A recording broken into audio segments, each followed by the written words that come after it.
Ken may have heard this story. It's an old one, but it's true because I heard it directly from the lips of a legislator walking right past the statue up there in the early 70s. He's chairman of a committee that were walking in to vote on a very controversial bill, and his colleague said, "How are you going to vote?" He said, "I've got to vote against this bill."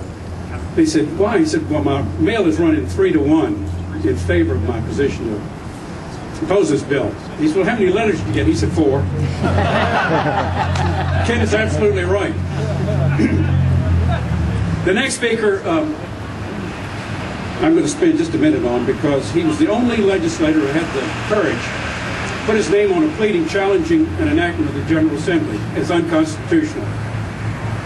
The majority of the members of the General Assembly in both chambers believe that he wrote the Constitution because they read it for the first time last year after 7 of the justices, which means all of them, ruled that the constitutional issue was in his favor. The law was unconstitutional. You cannot allow non-elected people to impose taxes. Very simple proposition. Now, I think these two men have got to do no less than they did on that legislation for this, because the minds have to be changed. I hope we don't have to go to court. I'm one of the few people in the country that's actually convinced a federal judge that the 10th Amendment lives. I don't think we need to be in that position. We need to kill this now and kill it dead. The last speaker, Bob Marshall.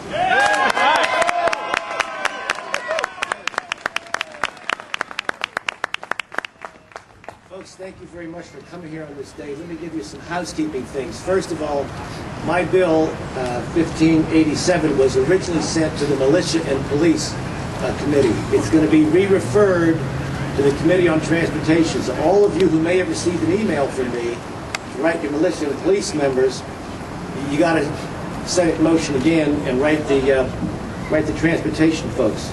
Now, the reason I got involved with this is since I'm not omniscient, I rely on people, citizens like yourself, for information. And my good friend Donna Holt was the one who called this to my attention in a way that I hadn't really watched, and she again called to my attention a statute or a proposed statute in Pennsylvania that I copied my bill from.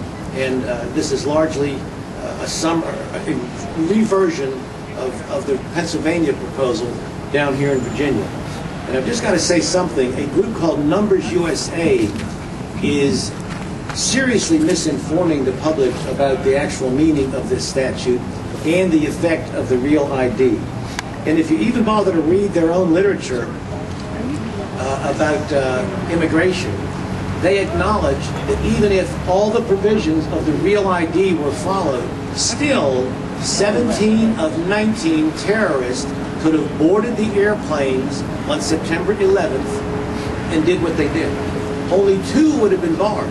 So that would have still left 2 terrorists on an airplane to overtake the pilot. So this is not what some people necessarily think it is, and that group unfortunately is misreading. And if there is a response from the state, and this would make the 43rd state, I believe, to what Congress has done, blame Congress.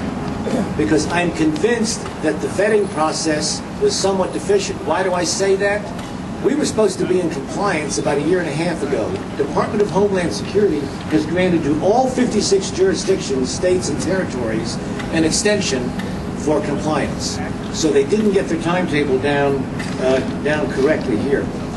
The statute, and I read the statute, and I read all 135 single-space type pages of the regulations recently.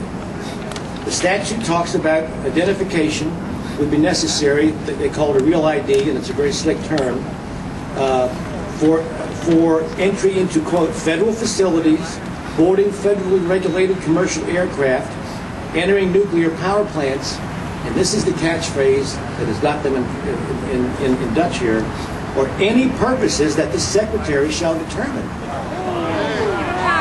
Is there any limit? I taught grammar to 6th graders. There is no limit on what that means here, folks. This is why you see the response from 42 states saying, we're not going to comply, or we won't comply if you ask for X, Y, and Z, or we want you to amend this. Congress has to blame themselves. How do they do this?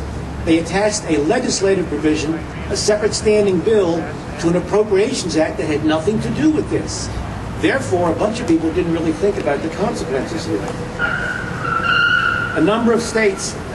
Now, nobody is against state governments checking the background, the documents that people submit to see, in fact, if John Smith is, in fact, John Smith when he applies for a driver's license. As a matter of fact, Congress took what Virginia was doing since 2004 in asking for a birth certificate, a passport, a W-2, or other such documentation to authenticate that indeed an applicant for a driver's license or an ID card is in fact who they say they are. So that's not the real problem. So in a certain sense, we are compliant with Real ID to that extent because in fact that law is copying what we were doing here.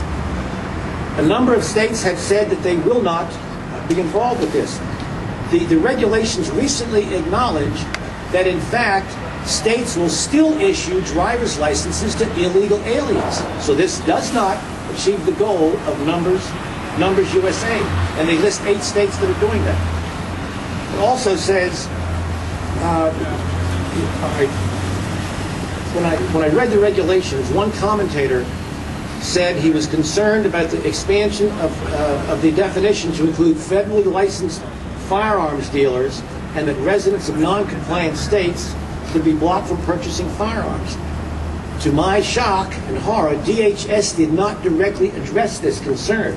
What they said is, DHS, and it's on page 5288 of the Federal Register from last year, DHS will continue to consider additional ways in which a Real ID license can or should be used, and will implement any changes to the definition of official purpose or determinations regarding additional uses for Real ID consistent with applicable laws and regulatory requirements.